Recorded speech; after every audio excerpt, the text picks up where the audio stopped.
abaffe singa tugamba nti Yesu ye Yesu tuba tuli mu nsobi tuba tunywezaawo bukafiri nedda singa tugamba nti Yesu ye Jesus tunywezaawo bukafiri aljawabu la agamanya gasobola okubeera agenjawo era ebitabo by'obusiraamu Yesu omusingana bamuyita Isa ayina omusingana nga bamuabbara mu bitabo bya taarikh bamuyita Yesu kujja bisingana nga baabbara nga ebitabo bya Hebrew bwe byamuyitanga ne bamuleeta butereevu nga bwatu bwakola atya n'olwekyo olw'okuba abakatoliki abakristaayo abarokole bamuyita erinnya eryo tekakutanda gw'omusiraamu n'olowooza nti bw'ovuma erinnya eryo oba tuvumye nabbi Isa alayhi salatu wassalam fe waffe nabbi Isa wamwe Yesu yabba embaawo nedda oyo nabbi wa Allah tabaraka wa ta'ala red line tebamubuuka ife waffe wa kitiibwa tetufaana nga babani Israel abakwata bannabbi ne batandika okubajolonga ife waffe bannabbi mahalli taqdis bakutukuzibwa tuli bamativu nti ebimuteekebwako si bituufu naye nga ye Isa mutabani waani wa Maryam kati omusomo guno funamu abaffe b'abasiraamu bategeera batya Isa mutabani waani mutabani wa Maryam innal hamdalillah nahmaduhu wa nasta'inuhu wa nastaghfiruh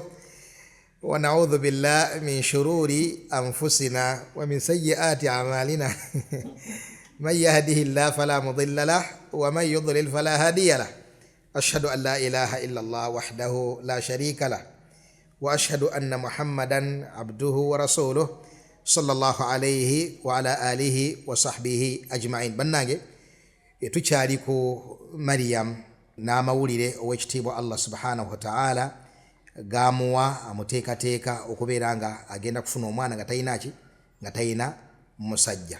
Egenda maaso Sheikh Hassan. Naam. أعوذ بالله من الشيطان الرجيم ويعلمه الكتاب والحكمة والتوراة والإنجيل ورسولا إلى بني إسرائيل. kakati tulabye nti Allah agenda musomesa Tawrat kubanga ye sharia entongole ey'abaana ba Isirayiri. Wal injil ne injil mungeri yemu Allah subhanahu wa ta'ala agenda gimusomesa kubanga injil erina amateeka geze okugatta kuki ku Tawrat, yani mulhaq bit Tawrat, okugatta kuki ku Tawrat. Mwalimu ebintu bingi ebyali mu injili eyo, ebimu kubyo kwe kubeera nga abategeeza ku mubaka ajja, naam, wa mubashiran bi rasuli yati min ba'di ismuhu Ahmad, agenda kubeera nga abawa amawulire, kiri mu injili, naam, amawulire g'omubaka agenda okujja oluvannyuma lwe, erinnya lye yani ye Ahmad, lirimu kumanya g'omubaka Muhammadi sallallahu alayhi wasallam. Ekyokubiri okubateekateeka okubeera nti waliwo nabbi agenda okujja nga nabbi oyo agenda kubeera nga abajja ku sharia gyababaddeko abate ku sharia endala. Ekyokusatu, bino byonna twogera ku bintu ebyaleeta ennabe wakati w'abaana ba Isirayiri ne muvaamu bajjuuz ne muvaamu n'abagoberera nabbi Isa alayhi assalatu wassalam. Mu ebyo ebyali mu injili mwalimu okukyusa ebimu ku mateeka agaali mu Tawrat, nga mu Tawrat mulimu ebintu ebyali ki, ebyali haram, nga mu injili bigenda kufuuka ki, wa uhilla lakum ba'da alladhi hurrima alaykum, ngenda kubeera nga mbafuulira ebintu halal naye nga ebintu ebyo mu Tawrat byali ki, byali haram. Ekyo nno yali red line ku Bayahudi. Emyaka n'ebisiibo teri akoona ku Tawrat, ate gojje okyusakyusa mu mateeka, kitegereka n'enzaalibwa gy'oza tetugitegedde n'ebirala. Omutawaana gwali munene ogwali gugenda okujja mu maaso awo, ensi itaano egenda okuvaako okutta bannabbi ab'ebitiibwa badde ab'obuvunaanyizibwa, naam, abagamba nti byayogera mazima, bawunzike nga bakoze eki, bawunzike nga battiddwa. Njagadde kumulisawo katono ku ekyo. Wa rasulan ila bani Israel, era nabbi Isa alayhi salatu wassalam rasul, mubaka eri abaana baki, eri abaana baki, eri abaana ba Isirayiri. Wano waliwo ensonga nkulu nnyo tugyetaaga. Abaffe singa nabbi yabanga atumiddwa, naam, nga wa kibiina mu bantu, nga gwe toli wa mu kibiina ekyo, naam, wabanga okakatibwako okugoberera nabbi oyo, kitegerekese, naam wa rasulan ila bani Israil nabbi Isa ze nga mubaka w'abaana baki ba Isirayiri singa omusajja omuwarabu naam omuyamani omuquraish yonna gyavudde oba omuchina abadde ali mbyobusuubuzi n'atuukayo n'amanya ku sharia ya nabbi n'agamba oli budde waffe tusinza Buddha eno eddiini entuufu nayingira sharia ya nabbi Isa alayhi salatu wassalam nakkiriza nabbi Isa alayhi salatu wassalam naam omuntu oyo aba abaliddwa nti asiramuse era obusiramu bukkirizibwa oba aba yeesibye ku bintu ebitaali biki ebitaali bibye kitegereka ani anakyayogera ku nsonga eyo sekaali aba abaliwa nti musiraamu obujulizi bwali badde bungi naye tulinayo obujulizi nga buli musiraamu abumanyi naam nti nabbi Sulaiman alayhi salatu wassalam yali nabbi mu babani Israel naye bwe yafuna obuyinza Allah bwe yamuwa nga bwe twalaba mu musomo okola gutya ogwaggwa bwe twayogera ku Sulaiman mu bugazi emisomo ng'esatu naam twalaba nga yawanika ekitala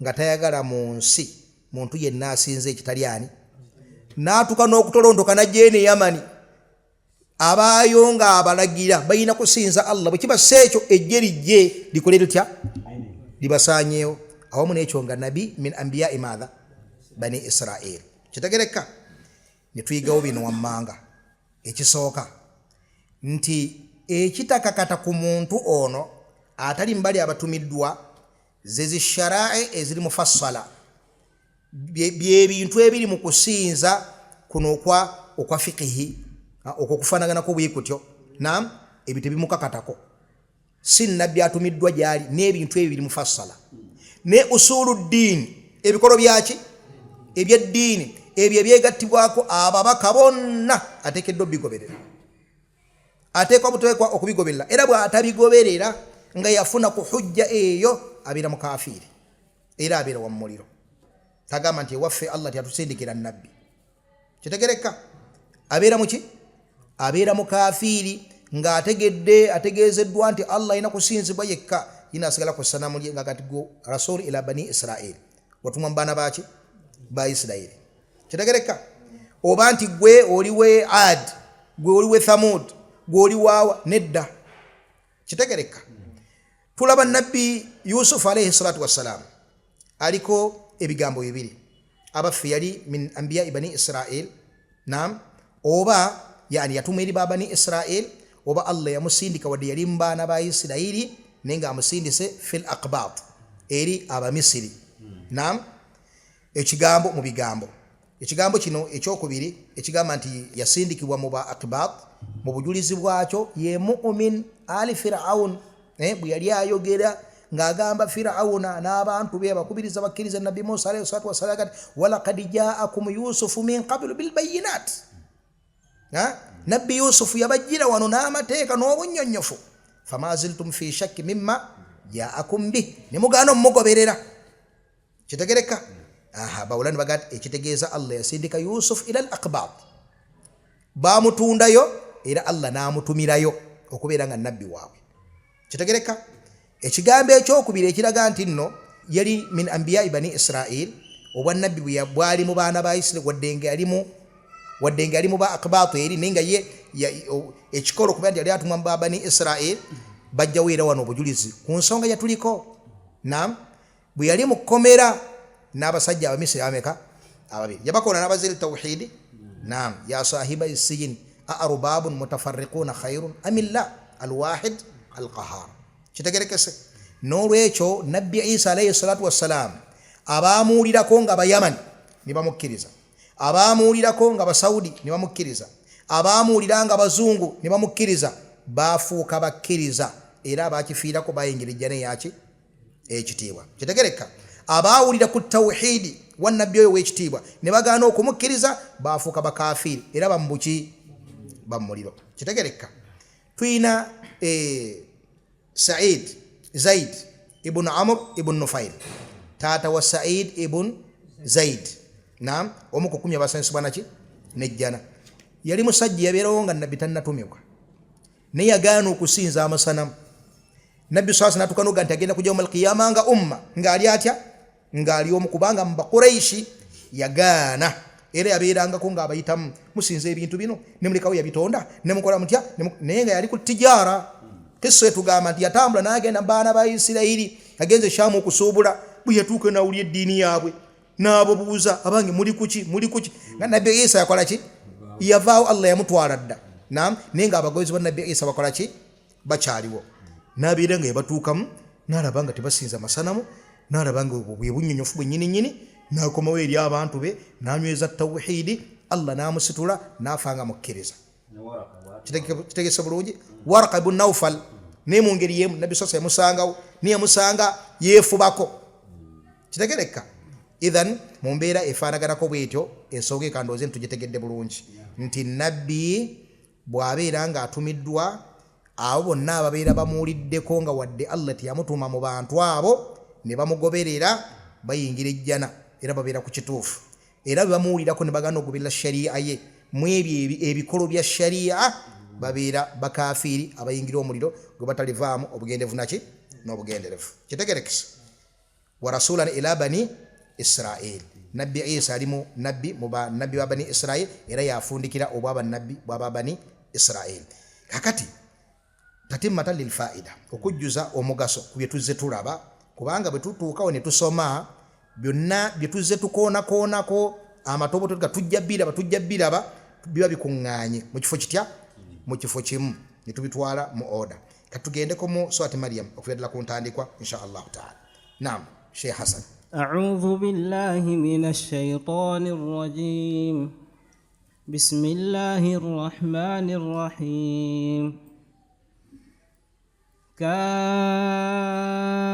كافها يا عين صاد ezo ennyukuta enkutule twaziraba mu misomo egyakulembera ne tugamba ennyukuta ezo enkutule tezirina makulu wabula hurufu nki nyukuta Allah subhanahu wa ta'ala ziyateeka mu Qur'ani ng'akola nazo tahaddi ku bawarabu abakuraishi okubalaga nti nno eno Qur'ani ezimbiddwa ku nyukuta zennyini ezimbirwako ebigambo byamwe byemukola mutya byemwogera yiyo kaafu yiyo haau yiyo ain yiyo ya yiyo sad alif yiyo lam yiyo mim wa hakadha naam idhan bwe mubaddala ddala nga mugamba nti bino ebigambo Muhammad yabyeyogerera idhan nammwe muleete ebyammwe ebifaanana ennyukuta ziizo kitegerekesa bulungi kyekimu ku bigambo era kyekisinga okubeera ekigambo ekituufu wallahu alam naam ذكر رحمة ربك عبده زكريا إذ نادى ربه نداء خفيا قال رب إني وهن العظم مني واشتعل الرأس شيبا ولم أكن بدعائك رب شقيا awe tuli ku kyafayo kya nabbi Zakariya ne mutabani waani Yahya alayhima assalatu wassalam wekitiibwa Allah subhanahu wa ta'ala atunyumiza byetuvudde mabiga ntwala tutya nga tulaba omuddu we Zakariya bwe yakola Allah subhanahu wa ta'ala olukoola omulezi wange omutwe gujjudde envi amagumba gatandise okunaanama fahabli min ladunka waliya mpaki mpa omwana genda maaso وإني خفت الموالي من ورائي وكانت امرأتي عاقرا فهب لي من لدنك وليا وإني خفت الموالي من ورائي وكانت امرأتي عاقرة ntidde omukyala gwennina muki mugumba emyaka gigenze tetulaba nabbi yenna ya Allah wosindise nkusaba osindike nabbi ng'omujja muki ng'omujja munze genda maaso يرثني ويرث من آل يعقوب واجعله ربي رضيا يا زكريا إنا نبشرك بغلام اسمه يحيى لم نجعل له من قبل سميا kakati wano eno ayina kyetwongerako wali twalabye nga malayika zaayimilla fanadathu almalaikatu wa huwa qa'imun yusalli fil mihrab anna Allah yubashiruka bi Yahya musaddiqan bi kalimatin min Allah kakati wano Allah atwongedde ku nti erinnya Yahya amakulu Allah yamwetumira erinnya lye yani ye Yahya Allah yali mwetuumira era n'amutegeeza tewaliyo kitonde kyali kibadde naki nalinnya eryo. Genda mu maaso. قال رب أنا يكون لي غلام وكانت امرأتي عاقرا وقد بلغت من الكبر عتيا. N'abuuza omulezi wange ngenda kufuna ntya omwana, mukyala wange mugumba, nze ono nkaddiye. Genda mu maaso bali bino twabirabye dda tubiyita mu lukwakwayo. Naam. قال كذلك قال ربك هو علي هين وقد خلقتك من قبل ولم تك شيئا. N'amugamba nti bw'atyo malayika emugamba bw'atyo omulezi wo bw'atyo bw'agambye ekyo gye ndi kiki kyangu nnyo si nsonga okubeera ne mukyala wo mugumba naawe okaddiye okubeera nga mufuna omwana ekyo eri Allah kigambo kyangu nnyo. Waqad khalaqtuka min qabl walam taku shay'a, nakutonda naawe tolina kye wali okola otya nga bwe nasooka okuteekawo ggwe then ebisigadde nsobola okukola ki okubikola. Naam. قال رب اجعل لي آية قال آيتك ألا تكلم الناس 3 ليال سويا. N'amugamba mpa akabonero. N'amugamba nti akabonero ko kwe kubeera nga togenda kusobola kwogerako n'abantu okumala ennaku 3 naye ng'oli mulamu. Sawiyan ng'oli muki mulamu, so si nzijuvu wabula sawiyan ng'oli ki ng'oli mulamu, amakulu nga si bulwadde ndi bwe bukubaddeko waliwo obuzibu obukutuuseeko wahakadha. Naam. فخرج على قومه من المحراب فأوحى إليهم أن سبحوا بكرة وعشيا. Najja eri abantu be abawa amawulire ag'essanyu bannange obunkenke bwe tubaddeko Allah butuggyeko Allah atuwadde tugenda kufuna nabbi abange muyitirize okusaala ku makya ne kawungeezi obulungi buzze. Naam. يا يحيى خذ الكتاب بقوة وآتيناه الحكم صبيا. يا يحيى خذ الكتاب بقوة. kati Allah khataba Yahya amakulu Yahya azaliddwa. Naam. Yahya avuddemu. Ya Yahya owange gwe Yahya khudh alkitaba biquwwa, kwate ekitabo n'amaanyi. Kwate ekitabo n'amaanyi. Dirasatan wa hifdha wa tafaqquha, kukisoma mukukikwata mukenkuka amateeka g'ekitabo ekyo mugakulirako mukuuma ensalo zaakyo wahakadha. Ebyo nabiri mu kigambo ekyo khudh alkitaba biquwwa, kwate ekitabo kino naki n'amaanyi. Kitabo ki nyine ekibuuzo, kitabo ki? Tawrat. Lwaki Tawrat? Isa tanajja kuleeta ki? Injiri. Isa bwe singa abadde aleese injiri, Tawrat yali badde ng'alagira okugikwata wange naye gamba nti wano tewali kitabo kirala kyonna kyogerwako okuggyako ki? Okuggyako Tawrat. Genda mu maaso. Zabbuuli yali ewedde. Naam. وحنانا من لدنا وزكاة وكان تقيا وبرا بوالديه ولم يكن جبارا عصيا. Owekitiibwa Allah tubulya ku bitendo bya Yahya. Wahanana min ladunna wa zakata, yali muvubuka nga aina hanan bwe bukwata mpola obugunvu ekisa empisa ennungi suhula obwangu mu mbeera ze, si musajja ali awo wakkabyo, si muntu wa mitaafu wa misuba mukyenyi wahakadha. Wahanana min ladunna wa zakata, nga mutukuvu. Naam. Tulaga zaka eyenzikiriza, zaka eya ibada, zaka eya okujjako arradhail, tugambe ki empisa ez'obukendeevu. Ebyo byonna tiyalina kitendo kya bukendeevu kyonna. Wa zakatan wa kana taqiya, yali atya Allah subhanahu wa ta'ala. Naam. وبرا بوالديه ولم يكن جبارا عصيا. Ne mu bitendo bye yali barra biwalidaihi. Tugenda kulaba ne Isa. Naam. Wa barran biwalidati. Era tulabi kiki kye tuyiga waawo bwe tukikonako wano ne tukisanga naye ebeera nsobi. Wa barran biwalidati, awaliwo baraa gye tugenda okulaba mu maaso ku ebyo bigenda okukasuku ya Maryam. Naam. Mu aya eyo mulimu okubeera nti Nabbi Isa yejeereza maama we ng'ebyo byogera muto. Naam. Allah ndagidde okubeera nga mpisa bulungi mukadde wange omukyala walidati. Baba kubeera babiri aligambye atya? Wa barra biwalidayya nga bwe kibadde wali kuki ku Yahya naam ne wanayogedde atya omu ate nayogera muki mukyala kitegeeza talina muki talina taata kitegeka bulungi naam وسلام عليه يوم ولد ويوم يموت ويوم يبعث حيا ezo ennaku esatu nga muziwuliraawo naam nnaku nkulu nnyo eri obulamu bw'omuntu olunaku omuntu lwayingira mu nsi olunaku omuntu lwafuluma mu nsi olunaku omuntu lwagenda okusinkana ow'ekitiibwa Allah subhanahu wa ta'ala bw'olaba omwana wo ng'azaaliddwa manya nti oyo omwana gw'okutta ali awo ateebeddemu ebigambo bibiri ebinene kyonna kyali wangula ku byombiriri galibeera mawulire manene imma omuliro okubeera nga akaakaana k'okuttaawo kantu kanyama akagenda okutuntumikira mu muliro ebbanga lyonna kiteeka bulungi oba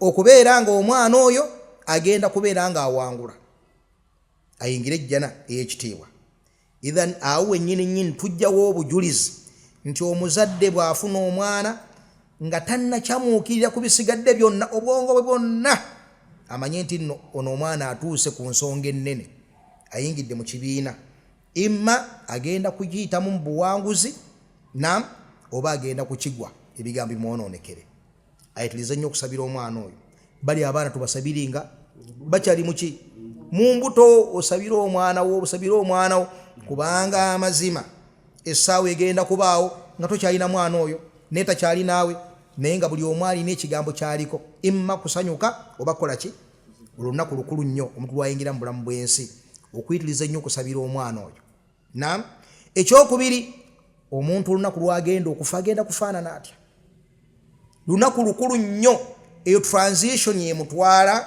mu bulamu obwaki obwa barzakh eyo ebiriyo teriyo swala teriyo zaka teriyo kusiiba teriyo kusoma Qur'ani eriyo kulya kwebyo biwateekayo kujja ku akawunti nga bw'okola ki nga bw'olya akawunti mugitegedde endowooza mwenna abali eyo si bwe kiri mirimo mirungi kutulya nga tulyayo muki naye nno nakano kayitewo bannange Allah yatuwa obufulumiro bw'ekigambo kiyitibwa tawba ekigambo ekiyitibwa ki eyo neema eri emu mu neamu eziritukaabya amaziga ne twejjusa nnyo nga tutuuse eri Allah subhanahu wa ta'ala okubeera nti n'obukendevu nabwe twawangaliramu tawba yokka yali ebukola ki yali ebujjawo nene tawba egaana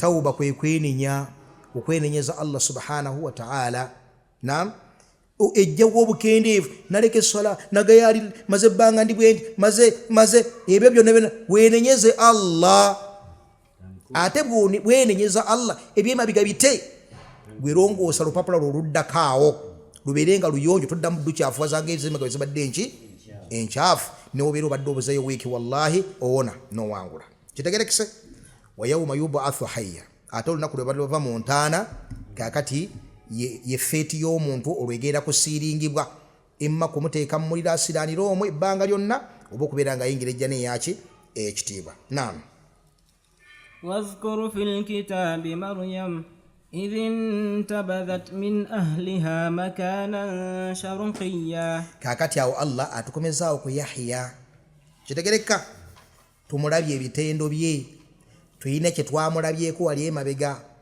wa musaddiqan bikalimatin min Allah agenda kakasa ekigambo kya Allah subhanahu wa ta'ala kye twategedde nti Isa ayitibwa kalimatullah subhanahu wa ta'ala liannahu khuliqa bi amrillah wa bi kalimatillah kun fayakun kitegereka kakati wano tugenze ku Maryam tulabe ate mu bugazi ekyafeyo kya Maryam alayha salatu wassalam waliwo twakomye kuye yabadde akola ki yabadde malayika zimuteekateeka zikola sya zimuteekateeka okubeera nti agenda kufuna omwana oyo agenda kubeera bwati ebitendo by'omwana ebyo zibimubuulira nga tannamufuna yeewuunya omwana ono naamufuna atya Allah amugamba nti omwana oyo Allah ayina obusobozi bw'aba yagadde ekintu mazima Allah atonda nga bw'akoze eki atonda nga bw'ayagadde wahakadha kati wano tugenze ku Maryam teekayo ebirowoozo tugenda ku mwana ayitibwa ani agitibwa Isa ibn Maryam Isa yayitibwa ani yayitibwa Yesu abaffe singa tugamba nti Isa ye Yesu tuba tuli mu nsobi, tuba tunywezaawo bukafiri nedda, tetunywezaawo bukafiri, tetunywezaawo shiriki. Singa tugamba nti Isa ye Jesus, tunywezaawo bukafiri. Aljawabu la, agamanya gasobola okubeera ag'enjawulo. Era ebitabo by'Obusiraamu, Isa omusinga bamuyita Isa, alina omusingana nga bamuabbara mu bitabo bya taarikh bamuyita Yesu. Naam, Yesu, kikiwandike Yesu mu bitabo by'Obusiraamu ojja bisinganamu nga baabbara nga ebitabo bya Hebrew bwe byamuyitanga ne bamuleeta butereevu nga bwatu bwakola atya. N'olwekyo olw'okuba Abakatoliki, Abakristaayo, abarokole bamuyita erinnya eryo, tekakutanda gwe Omusiraamu n'olowooza nti bw'ovuma erinnya eryo oba tovumye Nabbi Isa alayhi salatu wassalaamu. Kitegerekese ffe waffe Nabbi Isa wamwe Yesu yabba embaawo nedda. Oyo Nabbi wa Allah tabaraka wa ta'ala, red line tebamubuuka. Iffe waffe wa kitiibwa tetufaana nga Bani Israel abakwata bannabbi ne batandika okubajolonga. Iffe waffe bannabbi mahalli taqdis, naam, bakutukuzibwa. Tuli bamativu nti ebimuteekebwako si bituufu, naye nga ye Isa mutabani waani? Wa Maryam. Kati omusomo guno funamu abaffe b'Abasiraamu bategeera batya Isa mutabani waani? Mutabani wa Maryam. Genda maaso. فاتخذت من دونهم حجابا فأرسلنا إليها روحنا فتمثل لها بشرا سويا. مريم aba ali mu kifo ekyo ng'amaze ebbanga bamuteekateeka. Enteekateeka tugirabye. Naam, misomo kumpi ng'ebiri oba esatu nga tukolona ku ngeri malayika gye zikola gye zaagenda nga ziteekateeka Mariyamu, ekigambo tekimugwako n'abyekanga bwekanzi. Kaakati aba ali awo olunaku lumu, fatamathala laha basharan sawiya, agenda okulaba ng'omusajja, Allah yennyini yamuwa ekitendo kino mukiwulire, basharan kifaananyi kyalimu kya muntu. Ekyokubiri sawiya, ngajjudde mwenkamunkamu. Bwe tudda ku bulungi, mulungi muyitirivu. Bwe tudda mu nkula nnungi nki mpitirivu. Ekyo nno nga kirimu obubaka obukulaga eddiini n'ettakuwa ya Maryam. Wa Maryama ibnata Imran allati ahsanat farjaha. Wano aya we tuli wano we wakulaga kiri ekiri mu aya eyo nti ekikolo ku mukyala ali yekka atalina kimuziyiza, omusajja ze malayika ya Allah nejjidde mu kifaananyi ky'omusajja muktamil al-khilqa fi ghaya min al-jamal, endabika ye enfaanana ye nga nsufu okubeera enki ennungi. Naye Maryam olwa iffa gy'aliko bino tewali abimanyi okujjako Allah subhanahu wa ta'ala yabitunyumiza yekka. Tewali muntu akola ki ali awo bw'atya nti oba ono oba oli. Fatamathala laha basharan sawiya. قالت مريم ناغامبا إني أعوذ بالرحمن منك إن كنت تقيا. مريم شافا مغامات إني مزم الدلانزي أعوذ بالرحمن منك, nzire eri Allah oludda neewogoma eri Allah olwewogoma, nsaba Allah nkuntaaseeko. In kunta taqiya, musajja ge bw'obaamu okutya Allah tekakutanda n'okola ekitagwanidde. Kiteeka bulungi.